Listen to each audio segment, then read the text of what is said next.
Remember, if you can, the worst comic you've ever read.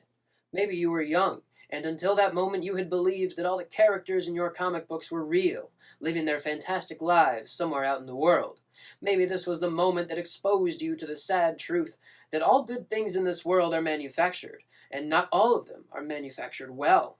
Or maybe you read this comic more recently, and the plot was so full of holes, or the characters were so unbelievable, or the art was so atrociously bad, and yet it garnered so much critical acclaim. Why?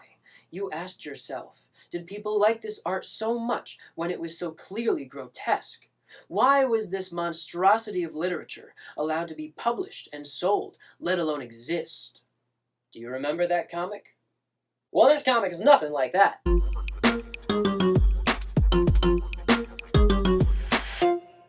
Today we're looking at issue 1 of Pine and Merrimac by Kyle Starks and Fran Galán. And I don't know if that's how you pronounce Fran Galán's name, but it's really fun to say that way, so I'm gonna keep saying it like that. I haven't read very much by Kyle Starks. I do have the entire I Hate This Place series, and it was pretty good. Really good world building, great character work, some very unique stuff going on. The plot overall was very unique. I liked it. I didn't like the art very much, honestly. It just wasn't my style, so that's why I don't love the series. And before reading this issue, I was totally unfamiliar with Fran Galán, but this art is gorgeous. It's like looking at a Pixar movie. Look how much heart is in these panels. Look at all this emotion. This art is excellent all the way through. I love the art style. I think Fran Galán, or maybe Fran Galán, I don't know. Maybe I should just start saying Galán. I don't know which it is. However you pronounce it, they are quickly becoming one of my favorite current artists. I was a little nervous about this series because by the cover here, it looks like it's just gonna be a sappy love story. And admittedly, I got one of the variant covers, so this isn't the cover that everybody bought, but most of the covers looked pretty sappy love story looking. And it's not. It's so much more than that. Let me just read to you the insert that the author left at the end of the issue. One of the best, most beautiful, marvelous things in the world is a happy couple. I don't believe there is anything more life-affirming than to see two people who are so wonderfully and seamlessly interwoven with each other. It's like joy poetry. It's hypnotic. Yeah. Pop culture has chosen to rarely highlight this magnificent sight. In sitcoms, the couple is always either antagonistic or cruel. Rom-coms are always about the precursor to the long-term relationship. Dramas don't work unless there's drama, obviously. What a failure by pop culture to not show these people. A happy coupling is about the most glorious thing on Earth to experience. Yeah, okay. And I think the worst thing to experience on Earth is a loved one in danger. Pine and Merrimac is about Linnea and Parker Kent, a happily married detective couple. Parker is ex-MMA, and Linnea left homicide in the big city when she found she physically couldn't abide being around murder. They moved back to her home to investigate infidelity and insurance cases. They are pretty delightful. Yes, they are. But Linnea took a case she shouldn't have, that she knew better than taking, and now it's going to get worse and worse and worse.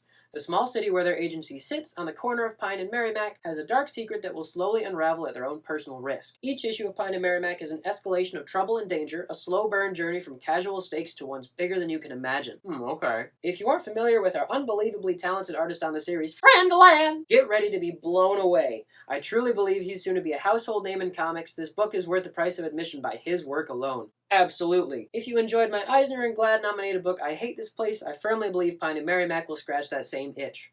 Come join me and the unbelievably talented Fran Galán at the corner of Pine and Merrimac as we ask how far you would go for love and put those lovely people through hell and back. That's a pretty great introduction to the series, if I say so myself. Yeah, he's absolutely right. This couple is just a joy to be around. They are so delightful. They do this thing where they just give each other gifts that they found, and the gifts have no real value to them, but it's just that they're giving gifts to each other all the time that makes it so sweet. Like, look at that. He drew her a picture of a bald eagle with a hot dog. Adorable. And then there's this great scene where they're doing detective work in a gas station looking at footage, and you can see him picking off a little pine tree scent thingy from the back wall, and then it shows him later on being like, I'm gonna give it to her. And then he gives it to her and he's like, I got this gift for ya. And she's like, oh, that's so sweet, but not right now. And it's just so pleasant. And all the characters' faces are so expressive and their body language is so strong. It's just so believable. It's so easy to get immersed in this comic. I want to tell you about the whole plot and highlight all the really great stuff about it, but honestly I don't feel like I should because I think you should just go out and buy it for yourself. There's a cool fight sequence, there's credible detective work, the characters are all really cool, there's mystery, there's suspense, and I'm really excited to see how issue after issue the stakes are going to go up. I love the show Breaking Bad for how slowly and meticulously it gets worse and worse and worse, and you don't even notice most of the time, and you just wake up and realize things are so much worse than you ever could have believed they could be. And I get the sense that this series is going to be kind of like that. There was only one moment in the whole issue where I felt like the dialogue wasn't super strong, and that was the moment here where the couple is freaking out because this angry lady literally threw feces at their window, and now he's like, who's gonna clean this up? And she's like,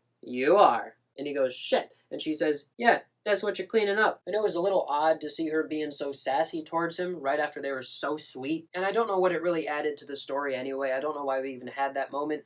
Maybe it was just an excuse for him to get mad at the lady so that he would yell at her. But I think he could have just done that anyway. But that's like 3 panels out of 24 pages worth of great comic. You can really tell when the person who draws it and colors it is the same person because the art as a whole just looks so much more cohesive. I think a lot of the really great art in comic books is when someone draws it and colors it themselves, and this comic is an excellent example of that. The sense of aesthetic is so strong. It's just a delight to look at. The whole thing is just delightful. So like I said, I'm not going to go into really deep detail on this issue. I think it's really great, and you should go out and buy it for yourself, and you should tell your friends to go out and buy it for themselves, and you should ask your local comic store to get more copies so that you can buy them. That right there is a 9 out of 10. I'm really excited about it. I'm invested in the story. I want to know where it goes. Did you read it? What do you think?